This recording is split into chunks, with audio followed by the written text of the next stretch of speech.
Parliament ఎన్నికల్లో కాంగ్రెస్ కి ఓటేసి ఢిల్లీలో అధికారంలోకి తీసుకురావాలని పిలుపునిచ్చారు ప్రొఫెసర్ కోదండరాం. బీజేపీ కార్పొరేట్ రంగానికి మాత్రమే ఊడిగం చేస్తుందని ఆరోపించారు. దేశంలో మోదీ పాలనలో అదానీ అంబానీల ఆస్తులు మాత్రమే పెరిగాయని విమర్శించారు. రాజ్యాంగాన్ని మార్చాలనే ప్రయత్నం బీజేపీ చేస్తోందని మండిపడ్డారు. కరీంనగర్ జిల్లా హుజురాబాద్ లో భారత ప్రజాస్వామ్య సదస్సులో పాల్గొన్నారు కోదండరాం. మేము చాలా స్పష్టంగా చెప్పదలుచుకున్న విషయం ఏంటంటే, ఇవాళ భారతదేశంలో కార్పొరేట్ వర్గానికి మాత్రమే ఈ ప్రభుత్వం బూడిగం చేస్తున్నది. ఢిల్లీలో అధికారంలో ఉన్న బీజేపీ ప్రభుత్వం కార్పొరేట్ వర్గానికి మాత్రమే ఊడిగం చేస్తున్నది. వాళ్ళ ఆస్తులను విపరీతంగా పెంచింది.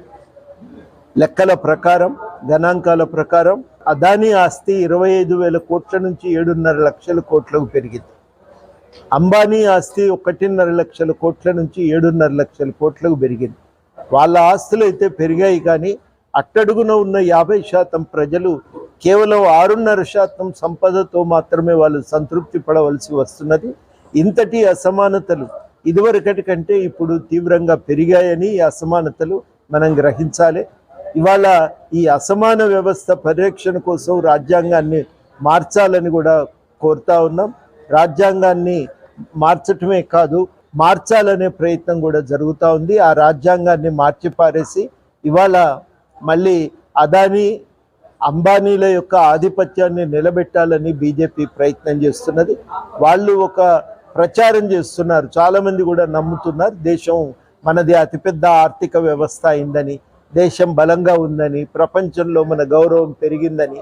వాస్తవానికి ఏంటంటే, దేశం అంటే ప్రజలు, ప్రజల ఆస్తులు, ప్రజల సంపద, ప్రజల జీవన ప్రమాణాలు పెరగటం చాలా ముఖ్యం. మన దగ్గర పోషకాహార లోపంతో పుట్టే పిల్లలు 35%. హంగర్ ఇండెక్స్లో మనం అట్టడుగున ఉన్నాం. 135 స్థానమో ఆఫ్రికా దేశాల కంటే వెనుకలో ఉన్నాం. అక్షరాస్యతలో కూడా మనం చాలా వెనుకబడిపోయి ఉన్నాం. ఇవాళ 50% మంది దేశంలో రైతులు అప్పుల పాలై ఉన్నారు.